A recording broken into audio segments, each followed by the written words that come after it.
건물 꼭대기에 희귀한 연기가 치솟습니다. 한 남자가 베란다에 매달려 구조를 기다립니다. 소방대원이 물을 연신 뿌려보지만 불길은 쉽게 잡히지 않습니다. 구로구 궁동의 다세대 주택 1층 복도에서 불이 난 것입니다. 네, 저희들이 현장에 이제 도착했을 때는 1층 부분에서 이제 김치 냉장고와 책장 하나가 아주 불길이 크게 활활 붙고 있는 상황이었고, 건물 전체에는 짙은 농연이 가득 차서 대피하지를 못한 주민들이 창문마다 살려달라고 아우성충이는 그런 긴박한 상황이었습니다. 1층 복도에서 난 불은 금세 4층까지 번졌고 복도가 유독가스로 가득하면서 탈출로가 막혔습니다. 한 여성은 소방관의 지시에 따라 방독면을 얼굴에 쓴 채 탈출을 시도합니다. 미처 대피하지 못한 남자는 사다리를 통해 구조되는데요. 한밤중에 갑작스러운 화재로 주민들은 놀란 가슴을 쓸어내려야 했습니다. 1층 복도에서 타고 있는 불길을 잡기 위해서 저는 소방호수 3번을 연장해서 불길을 잡았고요. 다른 대원 한 명은 농연을 배출시키기 위해서 옥상의 출입문을 개방 조치하였습니다. 그런 후에 저희들은 3, 4층 주민들은 옥상으로 대피를 시켰고 1, 2층의 주민들은 저희들이 장착하고 있는 공기호흡기 보조 마스크를 씌워서 호흡을 시키면서 1층으로 대피를 시키는 조치를 하였습니다. 이번 불로 주민 12명이 대피했고 그중 7명이 연기를 마셔 병원에서 치료를 받았습니다.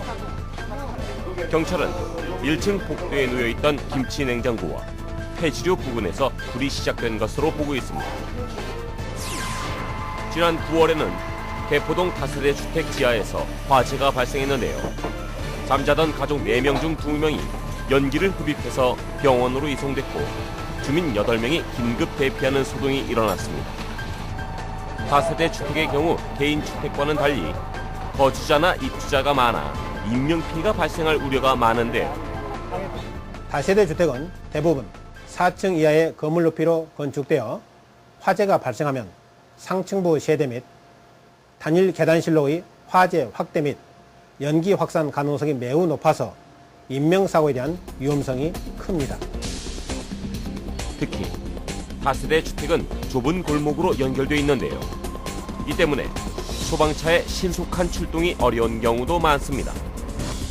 모두의 안전을 위해 주정차 금지 구역에 차량을 주차하는 일이 없도록 하고 골목길에 부득이 주차할 경우는 소방차가 충분히 투구할 수 있는 공간을 만들어야 합니다. 물론 가장 중요한 것은 평소 화재가 발생하지 않도록 하는 것인데요. 주택 화재 예방을 위해 기초 소방시설을 의무적으로 설치하는데요.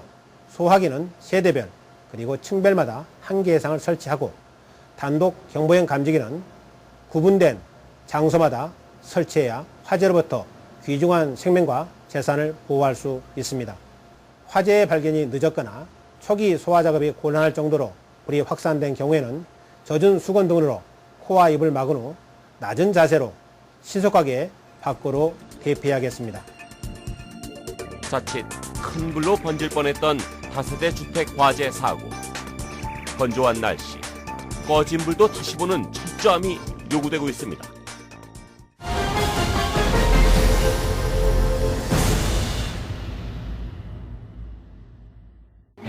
도로 위 버스 한 대가 뒤집혀 있습니다. 버스는 형체를 알 수 없을 만큼 부서져 있는데요. 버스 옆으로 한 남성이 머리에 피를 흘리며 도로 위에 앉아 있습니다.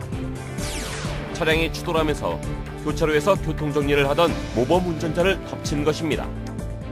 차량 전복 사고로 출동 지령을 받고 현장에 도착할 당시 25인승 버스가 인도상에 전복되어 있었고요. 주변에서 교통정리 중이던 모범 택시 운전자가 머리에 피를 많이 흘리면서 이렇게 쓰러져 있던 상황이었습니다. 사고 당시 교차로에서 교통정리 중이던 모범 운전자는 차에 들이받쳐 큰 부상을 입었는데요. 바닥에 흥건한 핏자국이 당시의 충격을 말해줍니다. 다행히 의식이 있는 상태였는데요. 구조대원이 응급처치를 한 후 병원으로 이송합니다. 구조대는 도착 즉시 전복된 차량 내부에 또 다른 탑승자가 있는지 검색을 실시하였고요. 구급차는 현장에서 머리에 피를 흘리고 쓰러졌던 사람 응급처치를 실시 후 인근병원으로 이송 조치를 하였습니다. 그 미니버스 운전자하고 일반 버스 운전자는 그 외적인 부상은 이렇게 없는 상태였었는데요. 가슴에 약간의 통증을 호소하는 상태로 그 현장 조사 후 병원으로 이송 조치하였습니다. 횡단보도 위 승용차 한 대가 뒤집혀 있습니다. 놀랍게도 차 조수석에 사람이 타고 있었는데요. 구조대는 차량 안에 갇힌 탑승자를 구조하며 편도 2차선 도로를 달리던 승용차가 앞서가던 다른 승용차를 들이받고 전복된 사고인데요. 이 사고로 2명이 경상을 입어 병원으로 옮겨졌습니다. 달리던 차가 심한 충격으로 전복되는 사고는 최근 도로에서 빈번히 발생하고 있는데요. 경찰청 통계 자료에 의하면 해마다 1000여 건 이상이 발생하고 있습니다. 특히 전체 교통사고 가운데 전복사고는 1% 정도이지만 사망률은 10%에 이릅니다. 차량이 전복될 경우 운전자나 탑승자가 그 충격으로 인해서 차체에 끼이는 경우가 있고요. 또한 차체에 부딪혀서 일반적인 교통사고보다는 더 심각한 그 부상을 입을 수가 있습니다. 그리고 차량이 전복될 경우에는 주변 차량과의 2차 충돌로 인해서 대형 교통사고로 이어질 수 있습니다. 실제로 차량 전복 시 안전띠를 매지 않으면 중경상 가능성이 18배나 높아지는 것으로 나타나고 있습니다. 안전띠를 매는 것만으로도 전복의 위험에서 어느 정도는 벗어날 수 있다는 얘기입니다. 또 커브길 곡선도로에서 속도를 내거나 갑자기 방향을 바꾸는 것도 위험한데요. 평상시에 안전운전을 하는 습관도 중요합니다.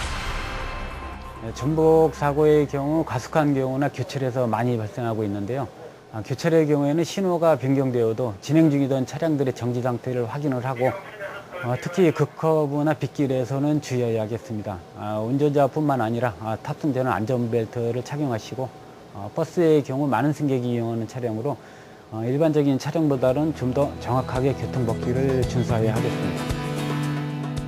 하마터면 목숨을 잃을 뻔했던 아찔한 전복 사고. 평소에 과속이나 급커브를 조심하는 등 안전운전 해야겠습니다.